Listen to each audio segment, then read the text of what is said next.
From Wish TV and the All Indiana Podcast Network, this is the Business, Equity, and Opportunities Podcast with Scott Sander. Welcome to the Business, Equity, and Opportunities Podcast. I'm Scott Sander. Today's pod is an exclusive extended edition with extra information and conversation beyond what you saw in our Sunday morning broadcast. For the last 26 years, TechPoint has honored tech innovators and development leaders at the annual Mira Awards. It is an opportunity to salute the most innovative people and companies contributing to Indiana's tech ecosystem.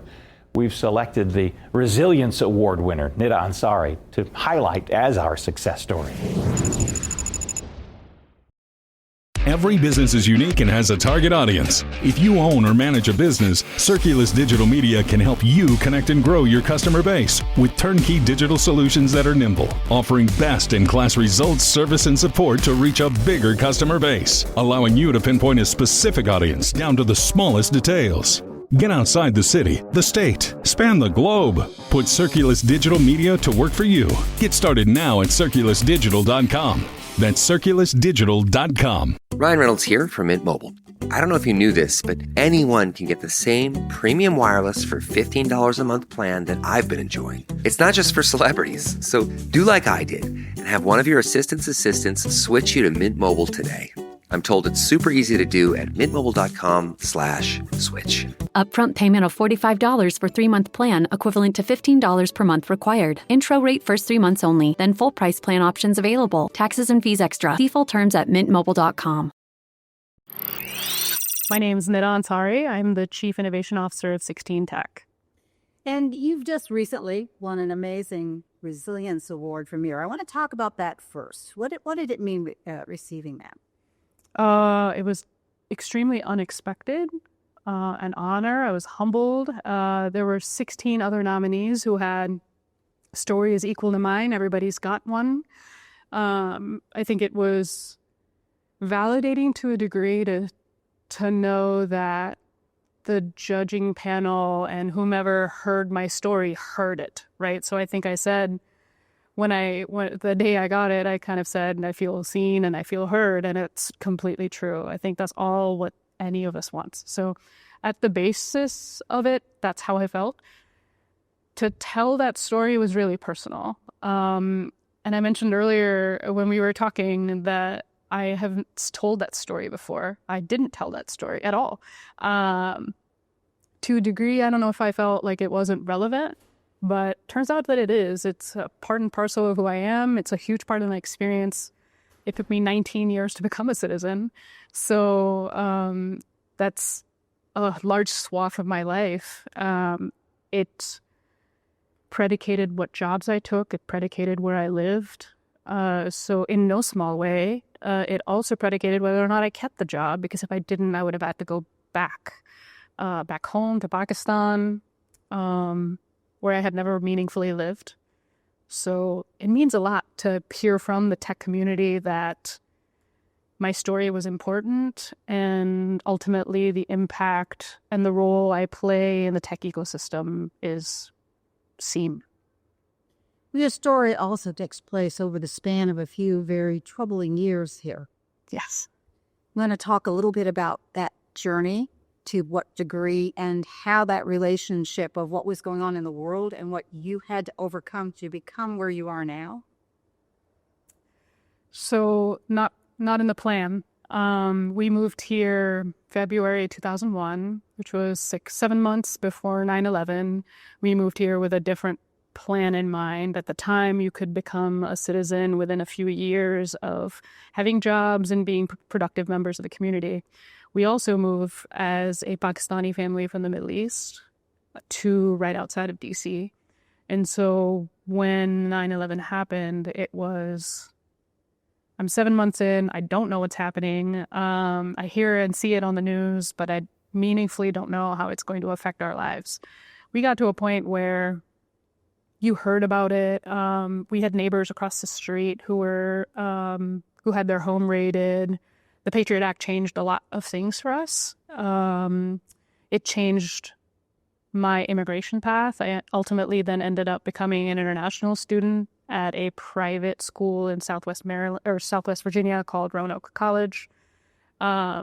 academically, my plan didn't change. I was a chemistry major, but I found myself in rooms talking about things that I didn't expect to be talking about. All I wanted to do was, I was here to go to school and get a job and do normal things, and I was being asked to represent myself in a way that I didn't know how. So I had an identity thrust on me in a way that I didn't ask for, but I also didn't know how to wear. And I think that's part of the reason why I haven't talked about it until recently, because I didn't. When you're an immigrant in that way, you kind of are coming here for a different life, and when you come here, you're like, all right, I'm here, let's go. You roll your sleeves up and you work. But when unexpectedly you're put into a room and asked to represent, or asked to lay low, or asked to be less or more of something that you didn't know you were to begin with, that becomes a different conversation. That becomes a formative period in your life in a way that no one asks for. Now, I moved here and I'm now college educated multiple times over, right? Immigrant, there are folks here that don't have that benefit. There are people here that are specifically in Indianapolis. We have a large refugee community here. That informs a lot of what I do outside of work. I'm on the board of the Immigrant Welcome Center. We're doing our biggest fundraiser is coming up on April 17th called Live Local, Think Global. We hope our community comes out to kind of share stories and hear about immigrants and refugees that are in the Indianapolis community making meaningful difference to the Indianapolis community. A lot of immigrants and a lot of refugees, in fact, pay taxes and are economically viable members of this community in a way that we don't always appreciate. So we're hoping to highlight that in a bigger way. But as a college-educated immigrant, it clearly puts me in a different bracket, one that I'm very, very fortunate to be in. So when I think about it and put it in perspective that way, there's worse stories out there. It did take me 19 years to become a citizen. My brother still isn't one. So even within my core and nuclear family, we're in different places. So that's not something I can shut my eyes and not think about. But having to talk about it feels different. I'm sure talking about it, though, for a lot of other people, they can't imagine what it was like through those years, but what you learned in that journey that you're now sharing, how vitally important that is right now. I mean, you're in a position to change other people's lives for the good just by them hearing your story. What does that make you feel? It's a big responsibility, one that I didn't know I was taking on, but I'm very grateful for it. I think it's a huge blessing that I'm here today, that it's a huge blessing you and I are talking. And I hope that if it gives anybody any appreciation for what immigrants go through, that's one thing. If it gives other immigrants an opportunity to think about light at the end of the tunnel, that's another thing. I'm happy to talk to anyone that comes in. I didn't used to be as open about it. But if someone wants to talk to me about this current environment and share how they're feeling, commiserate, think about plans, what their options are, I'm happy to talk to them. When we make it through a tough situation, we can choose to take on the responsibility or it can be thrust upon us, but it is one where if you can look back and help somebody else out, that's the best thing you can do with it.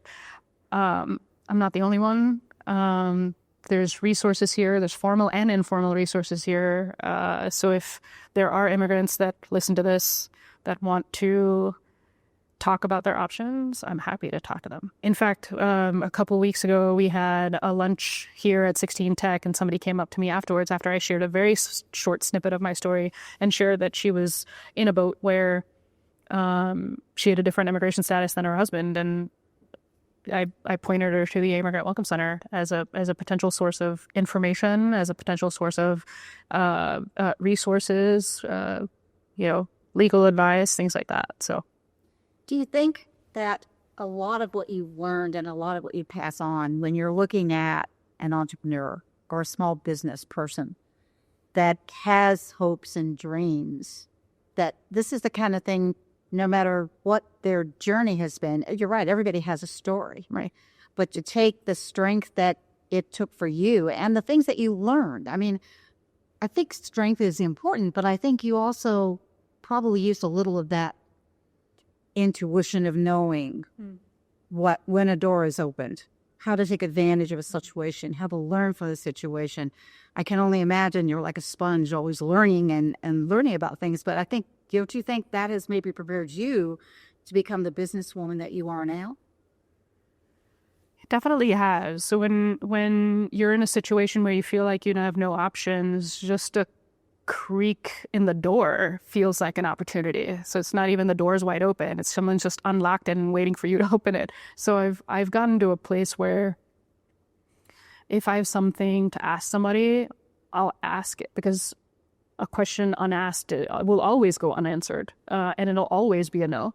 So you have to kind of make the opportunities come your way. You have to take advantage of them, and your timing won't always work out. So it takes work, and I'm not always the best at it, but you also have to be very used to the no. As a woman, as a minority, as a Muslim, there's a lot of identities and hats that we wear that make no a very likely outcome of life. So turning something into an opportunity is about perspective. Sometimes there are things I couldn't do about my situation, and at some point that just leads to the ability of reframing as a survival mechanism, where you're just saying, this is my situation right now. This isn't me forever. And if it's me right now, then I learn to live with it. I learn to make the best of it. I learn to learn from it. So the opportunities that I have been given sometimes feel like luck. A lot of times feel like luck. But if I wasn't in the room asking what I needed to ask, or if I wasn't making friends with the people that I made friends with, or if I wasn't networking when I needed to be networking, I wouldn't be here. I didn't come by this on my own. No one does. But knowing and getting to know the right people, making yourself open to. I think there's a lot when it comes to body language, and there's a lot when it comes to being open to a conversation about culture, about politics, about immigration policies, about life in general, that as long as you're open to it, people feel it. It's more an energy thing than anything else. So when you're open to the opportunity, the abundance kind of comes your way. It feels a little karmic in that nature, but that's how I believe it happens, because not everything, you can't orchestrate or control everything. So let's segue into the idea of the business that you're in that connects with helping people access capital, and how you got into that path and what you do. I know you spoke a little bit about what you're recommending. Sure. You're not just handing people things; they have to work for it, right? Yes. Let's talk a little bit about that part of an entrepreneur and the small business owners. One of the hardest things anyone has is trying to ask for the money, trying to get the money they have to make that idea happen. What do you advise people, and how do you interact with that? So when you're an entrepreneur, you have more asks than you have gives, which means you're always looking for something, whether it's talent, whether it's capital, customers, investors, whatever it is. I love working with entrepreneurs. I love working next to them, with them, for them. And I'm not quite sure where the passion comes from, other than I like helping people. But when I think about entrepreneurship, you're successful based on who you know, how many of them you know, and how often you're out there knowing or getting to know them. So when it comes to building networks, so I help entrepreneurs build networks. I help entrepreneurs with storytelling, with the objective of raising capital. So in order to get access to capital, you have to tell a good story. And a story isn't fiction. A short story is fact around what the potential of your business is. So I help entrepreneurs do that better. That includes body language, that includes advice on decks, pitching, practice, all of that. And when that comes together in a confluence of all the things, including what that entrepreneur is building, because I'm not building what the entrepreneur is building. No one knows the business better than that entrepreneur. And once they have that confidence to tell their story in a way that makes meaningful sense to the receiver, whether it's an investor or a customer, they're much more likely to be successful. Now, if they're in front of that investor in a way that that investor knows what they're already building, there's a little bit of priming that happens prior to the formal pitch. They are more likely to be successful. So I help them with all of that. I'll help entrepreneurs with all of that. Now, I have a soft spot for entrepreneurs that are undercapitalized, first-time founders, Black and brown, immigrant, veteran, rural, what have you. And the reason for that is it's no different than being being a first generation college student. There's a lot of things you just don't know. And so when you're doing that as an entrepreneur that's never built a company before, there are basic things that it's like playing a game that everybody else has played before and you're just learning the rules. And if somebody can help you with the rules a little bit, you're more likely to be successful. Now, at the end of the day, you'll stand on your own merit. But if I can help grease that in any way that allows their product, their team to shine, I'm going to do that. So that comes as a result of my mentoring several Techstars programs, one in Detroit. I was on the selection committee for one in Alabama. I helped the G-Beta programs here in the 16 Tech building. And I mentor founders informally. Small businesses of similar access to capital is harder. They're not going after venture. We talk about venture-backed companies a lot, and it's sexier to talk about venture-backed companies. With this new administration in Indiana, we're focusing on small business, and a lot of small businesses are responsible for the economic development numbers we have in the state. So when you're a first-time business owner, there's a lot of things you don't know. So as an immigrant, I come from, a parents or a dad that always worked a job. And so when I had to tell my mom that I'm not going to be working a full-time job in the same way anymore, that was a paradigm shift for her. So multiply that times all the other immigrants in the community or all the other first-time founders in the community. It's a scary space to be in. You don't know if you'll have health insurance. You don't, as a single mom, you may not know if you have daycare available to you. You may not know whether you can work nights and weekends only or during the day, around school schedules. There's a lot of things you don't know and can't do. And when it comes to access capital, you may only be able to access capital if you put your house up as collateral. If you don't have a house, what do you do? A lot of times you get loans only most of the times you get loans only if you've been in business a certain period of time. So viability of the business solely depends on whether or not you can make it that far. And you can make it that far if you have capital to begin with. So it's kind of one of those cycles that begets itself, where if you don't have wealth to begin with, how are you supposed to generate wealth? And so if we can't have those conversations openly about the ideas, about what makes businesses successful, the watch outs, we're not, I like to say that politeness is not kindness.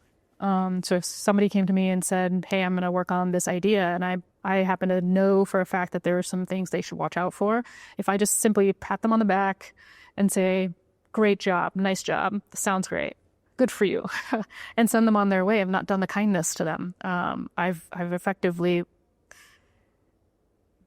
actually at that point, I'd probably say I've been a part of their downfall if they end up failing, because I knew and I didn't say anything. So that's kind of how I feel about the entrepreneurship and how to build and how to access resources. Capital is land, labor, and resources, right? So that could be property, that could be talent. There's a lot of programs in the state that are beneficial for entrepreneurs, but they can't access them if they don't know about them. So simply being aware of what's out there is a big deal here. I think the IEDC has done a fantastic job making these resources a lot more available and making small businesses aware of the options that are available to them. Bootstrapping is one thing, but taking advantage of resources is another. What do you think about the idea that it's okay to fail? Don't be afraid of it because you learn from it. Yeah. So fail fast is a big deal. I think if failing should be okay, failing should be celebrated in a way that, as long as you learn something, that's great. It could be for yourself, it could be for the company, it can be for the ecosystem, but failing should be okay. Failing should prompt support from the community. Failing fast means that you had the courage. It's not easy to start a business that nobody else has done before, or to start a business that no one in your family has done before. It's not easy to start something. And so that courage that it took, if it's condemned when I fail, I'm not going to drum up the courage to do it again. And that's a failure on the community's part. So if we can celebrate failure in a way that, you kind of get people together and say, what did you learn from it? How can we do this differently next time? Instead of allowing businesses to stick around. I call them zombie businesses, right? They're just subsisting on the bare minimum instead of, hey, I should probably shutter these doors, forget about what the community is going to say, how everybody's going to feel. This is something I need to do, and be straight with you, and then kind of build again. I think that carries more stock and more weight than just subsisting. So failure is important. Failure is a strong part of life. Is a strength building, resilience building phase. I failed a lot. So if you look at what millennials have been through so far, we've seen multiple recessions, some of the biggest since the Great Depression. We've seen 9/11. We've seen COVID shut things down in a way that hasn't happened before. We've also seen the first Black president. We've seen a lot of changes in a way that created uncertainty. And so if you take COVID as a single example, we've seen this before. We've done this before. We're here because in spite of what has happened before. I think that attitude of this too shall pass is harder to wrap your mind around if you haven't seen it before and you're relying purely on leaps of faith. Faith is hard. But if you're in a position where your business survived or your business failed because you've done that before, and now you get to do it again. And it's the get to do it again, not the have to do it again or should do it again or must do it again. It's the you get to do it again and see what it's like. That's the whole point of life, is you don't know how things are going to end up. But if you've got a pivot point to point two, like COVID, I think you're in a much better position than if you didn't. So in a lot of ways, that feels like I'm talking about a blessing in disguise. For a lot of people, it might have been. For a lot of people, it wasn't. It was horrible. I was in Atlanta. My family was in Virginia. I didn't get to see them for months and months at a time. I created my own little bubble, and anytime I ventured out of it, somebody got sick. So I kind of just stuck to myself for a really long time in Atlanta. And it was isolating for a lot of people. There were people that lost loved ones. Businesses failed. But it was a great time for innovation. It was a great time for people to try new technologies. We had a lot of tech companies that I know of that pivoted to contact tracing from being just like lock and security companies. We had a lot of companies that pivoted from security to just being surveillance, for safety, for health. We had janitorial companies. So your safe humdrum companies like janitorial services, blew up during that time, or bleach products. I mean, there's a number of businesses that did really well, but there's always going to be attrition. And I think that's why COVID feels like a proof point of attrition, because there was so much, proverbial deaths that happened, right, in the form of multiple businesses that failed. But now you know what not to try or what to do differently. I think that's power in that. I've had people tell me in some of the technologies, the restaurant business, for example, we probably would have gotten there, but it forced people to advance technologies like tinters. Yes. Yeah. Get it done now because we have to. Yeah. And sort of kind of push that envelope a little. Yeah. I know that's... Yeah, when COVID happened, I was working for a company where we facilitated brainstorming sessions among disparate departments, and they often had to come together in person to do so. But when we started working with global companies, we we had to pivot to doing them virtually.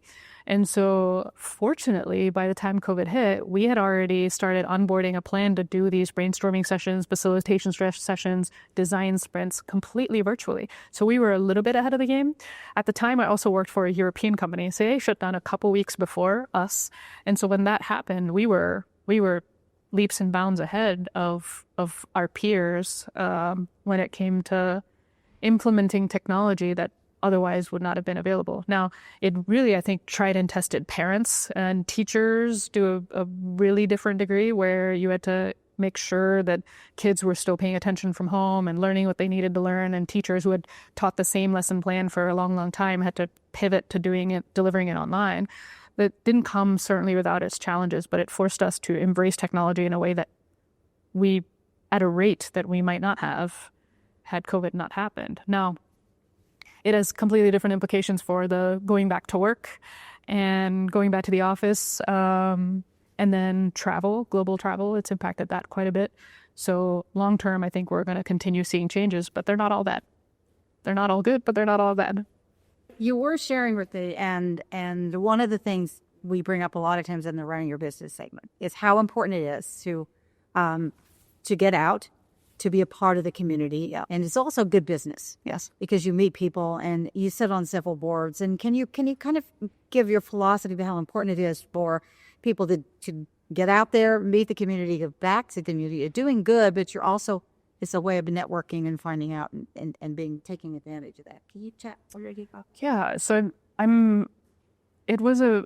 being involved in the community was, I like to say that it's very selfish, right? For me, I started doing it because I needed to get out more. I needed to meet people that were outside of my profession. I just wanted a little bit more variety in my life. So when I started in Atlanta, I started by showing up to meal packing events once a month.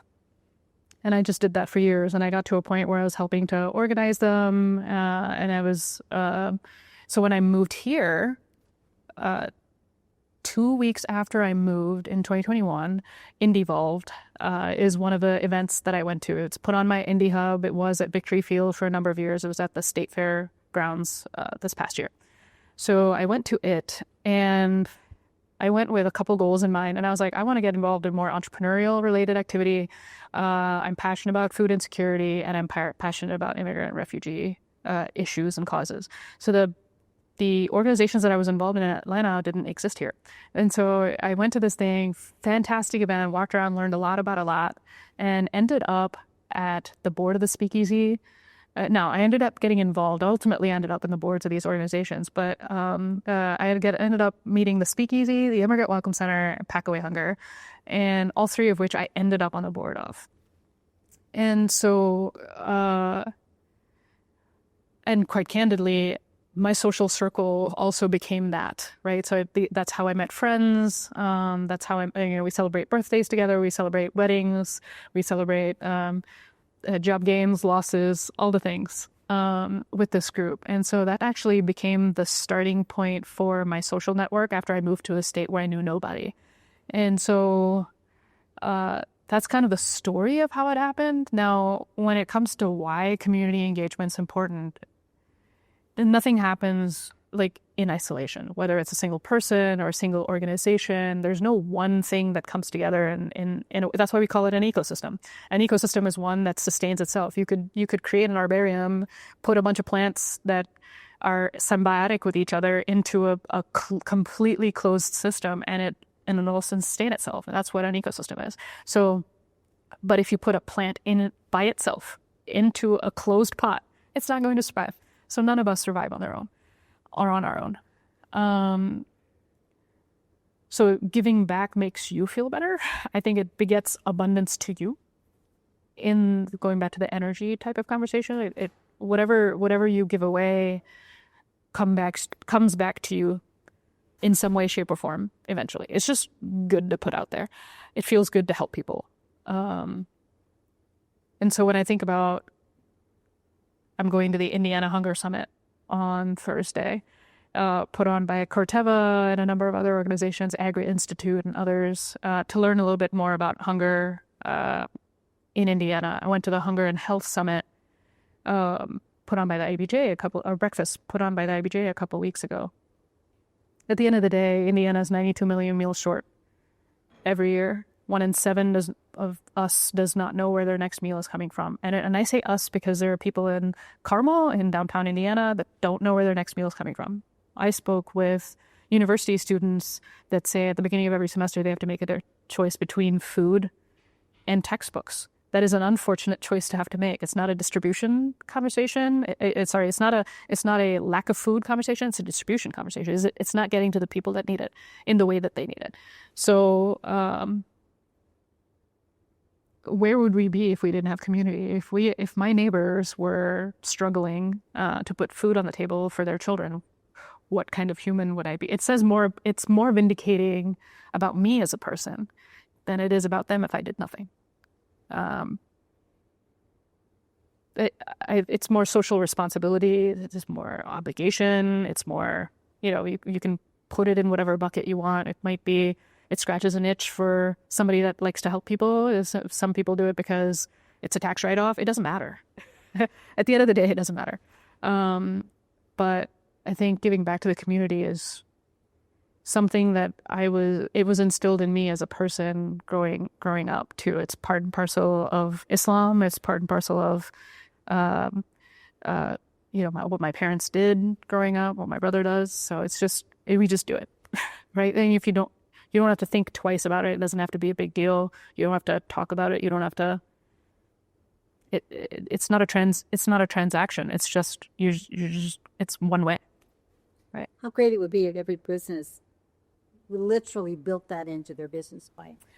Yeah, that's the hope, right? So when I bring entrepreneurs together, entrepreneurship lives and dies on who you know. And so when I put together networking events, I do it around community service. So if we're putting an event together and it's $25 to attend, you can bring a few cans of food in to subsidize the $25 entrance fee.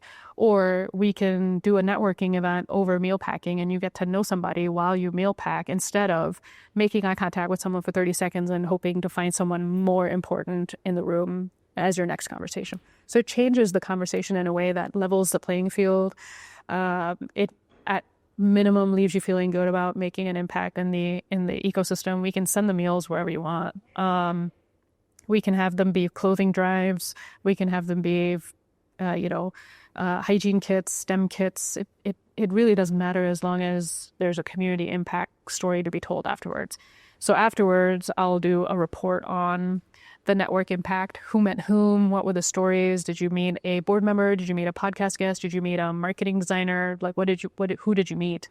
And I'll also do a community impact report on where did the meals go, who did they go to, how many volunteers did we bring together, and for how many hours. And so that my last meal pack was June of last year. One's coming up on May 11th. We did it at the former Speakeasy. It was a Sunday morning, and 50 people were lined up at the door at 10 a.m. on a Sunday morning to volunteer their time. So in the course of several hours, we packed 21,000 meals that went to food insecure Hoosiers. And so with the help of groups like the Orr Fellowship that showed up, 16 tech members showed up, machine members showed up. There were a bunch of venture vets showed up, Helping Veterans and Families showed up. There were a number of organizations represented. Immigrant Welcome Center was there. They all got to know each other in a way that they don't often have the opportunity to do. And it was a good, wholesome time because your families are also invited. This is a great time to bring young kids. They get to see their parents work for the benefit of the community while they get to know each other. And a lot of that stuff you can't measure immediately. So my networking reports actually come out months and months later because you can't measure that impact right there. I can tell you how many people probably met other people. I know there were a dozen entrepreneurs and companies there. I know there were a dozen entrepreneurial service organizations there and about a dozen support organizations there. But what meaningful connections they made, those stories come a lot later. And so I'm excited about to have the opportunity to build that and continue building it. Well, where you are in your life right now, what brings the most joy, personal joy to your heart? That's a tough question. helping people and connecting them to resources they need. So that could be putting the meal packs together, that can be connecting an entrepreneur to an investor, or I connected an entrepreneur in the Bay Area recently to a lawyer here in Indiana, and they're going to help them through a bunch of like legal paperwork and all that stuff. It can be we found a Guatemalan passport on the street in the city a few weeks ago. We didn't know where to take it, and so we reached out to the Immigrant Welcome Center, and they were able to give us formal guidance on what to do with it. That felt gratifying because it was a closed loop. But yeah, in general, I think it's understanding that we can make a difference in small and big ways. And that connection is extremely important to be able to do that, right? So the fact that I have somebody to call when we find a Guatemalan passport, it's such a niche situation. We were able to help that person out, hopefully, right?